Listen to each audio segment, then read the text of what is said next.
Тұржан. Ромаштай. Қойсын бар. Как раз сен көмген керек болып отырды маған. Өткен түнгі вальс бар ғой? Сұмдық қой бәрінен алып жатыр ғой түнгі вальс. Сырбаз даладан кейін не айтатын едің? Сырбаз даладан кейін бір боз бала деп па бірдеңе айтасыңшы. Тақырыбы ма ол не? Ой, не настроением жоқ. Нормально бәрі, нормально. Қой, нормально емес қой көріп отырмын ғой, біртүрлі болсын. Нұрлан аға ғой.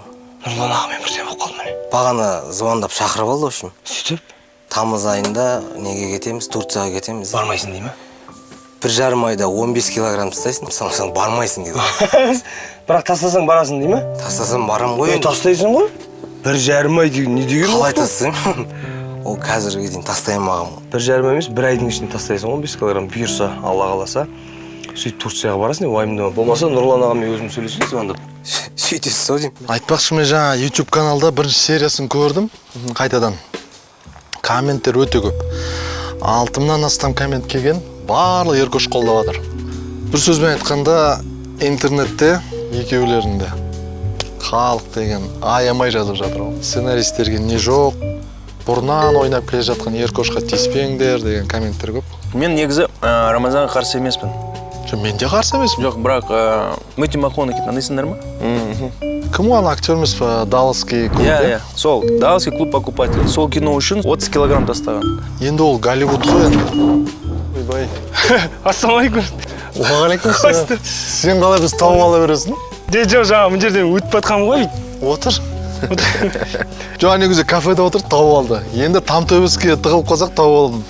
Менің ойымша келесі жолы бар ғой, андай шар бар ғой, аспанға ұшатын, воздушный шар. Соған мініп алып жазу керек. Абы точно тауып алмайды. Точно тауып аламыз. Айтпақшы, 1 миллион подписчик құтты болсын. О, рахмет, брат. Красавчик, миллионер. Құттықтаймын. Қарызға берсей подписчиктеріңді. Жоқ, біздікілер болмайды. Жігіттер, миллиардердің көзінше бар ғой, миллион туралы айтпаңдаршы, неприятный екен. Болды. Қалай айттың? Инстаграмда статистиканы көтеру үшін оказывается, күнде сторис салып тұру керек екен. Мен қазір сторисімді мысалға 180 мың, 200 мыңға жақын адамдар қарайды. Динара Саджан инстаграмда стористар тошк қойған. Күнде бір 300-400 сторис салатын шығар. Ол кісі енді перебор. Сен өйтіп айтпай етін, Динара саны звондап жүр. Какой перебор? Сама знаю. Не ма? Вообще, Еркош не болып отыр? Маған жазып отыр ғой, жұрттың бәрі не істейтін болдыңдар, алатын болдыңдар ма? Мен негізі бір жағынан Сәкеңнің сөзіне қосыламын. Негізі жалпы актерлар, мысалы Голливудта болсын, мысалы шетелдік актерлар киноға түсу үшін, образға кіру үшін жылдап дайындалады екен. Иә, соны айтып жатырмын. Мысалы Леонардо Ди Каприо манағы «Выживший» дейтін киносы бар ғой. Иә, Оскар алған киносы, единственный. Вот соған түсу үшін жарты жыл орманда өмір сүрген. Жабай адамдардың айналасында. Вот видишь, сол қиналып, негізі актерға керек ол нәрсе. Сізде мысалға как продюсер бізге мүмкіндік беріңіз мысалға актерларға. Соны аурасына кірейік, соны айналасын қарайық, андай Босфордың жағасында жүрейік, андай балық аулайық, тамағын жейік, қыдырайық, кішкене жүрейік. Біз жеке компаниямыз ғой, ондай бізде төбеден түсіп жатқан ақша жоқ. Ол Голливудтың киносы. Жертвовать ету керек қой енді, брат, оған. Бару керек, сояқты көру керек. Сол кезде идея шығады, брат. Мен сізге айтайын, сол кезде зерске ойнайын. Жақсы идея. Үшеуміз барып келейік Түркияға. Сценарийді дұрыс жазу үшін локациялар тексерейік. Жалпы қандай Түркияның дәстүрлері бар. Жаңа идеялар келеді. Иә, жаңа идеялар келеді. Негізі актерлар үшін істелген нәрсе, брат, мен идеям ғой. А? Мен идеям ғой. Қайсы? Алтай барайық, Стамбул көрейік деген. Сен идеяң біз қол, Голливудтың идеясы ол сен. Мен ғой айтып отқан сізге. Келесіңдер ғой тамыз айында. Тамыз айында дейін істеймісің? Тамыз айында үйіңді бітір. Кімдерді Рамазанда шақыр, қажеттерді. Новый коллектив көмектесін саған. Сен әркезде әртүрлісің, кейде түлкісің, кейде еңдейтін дәрісің. Сен әркезде әртүрлісің, кейде түлкісің, кейде еңдейтін. Рамазан?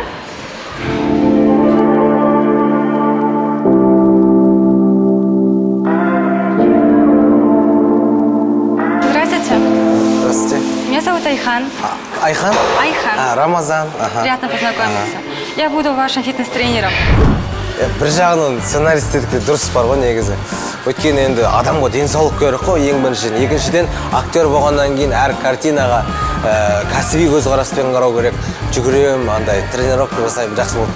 Арықтаймын мен. любой сен бір пост салсаң бәрі сені қолдап қолпаштап андай позитив комментарийлер жазады да жақсы көреміз қолдаймыз деп мен соған риза болдым да андай сен популярныйсың да соцсетте түріктерде популярныйды салақ дейді яғни қазақша біртүрлі естіледі да салақ деген сияқты түріктерде онда жалғыз мен емес қой сен де салақсың ғой сен де популярныйсың ғой жоқ ол маған келмейді ол салақсың деген өйткені бір адамға айтылады да ол салақсың деп мысалы маған сен бүйтіп айтсаң болады менің Hünkârım деген досым деген сияқтыға келеді. Сен салақсың, бән?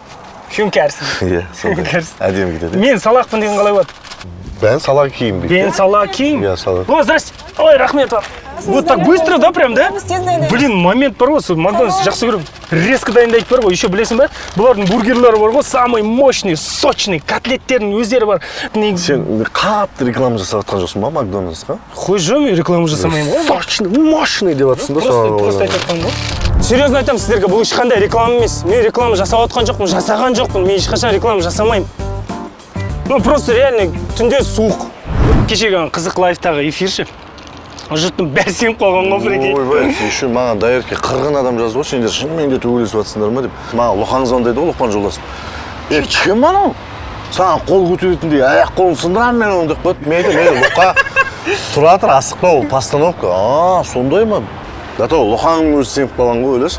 Жұрттың бәрі сеніп қалды. Мен профессиональмын ғой, потому что мен любой нәрсені профессиональный уровеньде ойнағаннан кейін. Мен де сен қасында жүр, уже профессионал болдым ғой, мойнда жүр. Жақан, саған уақыт керек, саған әлі практика керек. Мысалы, маған көбісі айтады, сен профессионально ойнайсың, да того андай рөлге, образға кіріп, сендіріп ойнайсың дейді да, сосын... Че там? Қаяқтыдан ба? Кім профессионал конкретно? Кім? Өткенде неге осындай кішкентай гитара таппадың? Не было тяжело. Немножко устала, так нормально. Все нормально, бірақ бар ғой, қарным ашты. Ой, блин, әрең жүргесің ғой, қазір үйге барам да. Ачучук, сорпа, самса. Ну, знаешь, сегодня была только разминка. И с сегодняшнего дня ты должен держать диету. Вот, держите батончик. Серьезно? Да. Ертеңнен бастасам болмайды? Нет, с сегодняшнего дня. Хорошо, до скорой встречи. Хорошо. Хорошо. Пока. Карантиннен кейінгі алғашқы ұшақ Air Astana'ның жаңа бортымен Стамбулға сапар. Енді әрине уайым бар, өйткені мынау коронавирустың екінші волнасы болады дейді. Соған қарамастан Стамбулға шықтық, өйткені киноға дайындықты бастау керек. Егер де дәл қазір бармасақ, қысқа дейін үлгермейміз.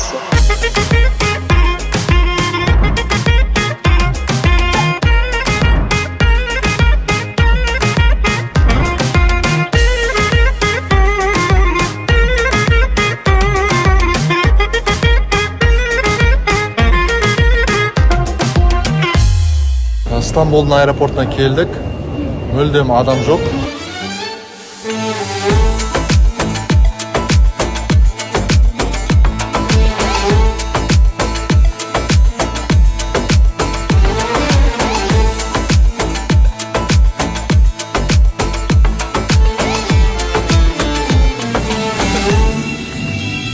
Достар, біз аман-есен Түркияға жеттік. Риксіз премиум биліктен сіздерге жалынды сәлем. Әр сериямызда кино қалай түсірілетін туралы біз көрсетеміз. Және де әр серияның аяғында сіздерге кішігірім тапсырма болады. Қандай тапсырма? Қазір түсіндірем. Бизнес по-казахски туралы бір әзіл шығарыңыз. Сол әзілді біз міндетті түрде киноға аламыз. Конечно, это не бесплатно. За лучшую шутку мы заплатим вам $100. Поэтому комментируйте, участвуйте, подписывайтесь.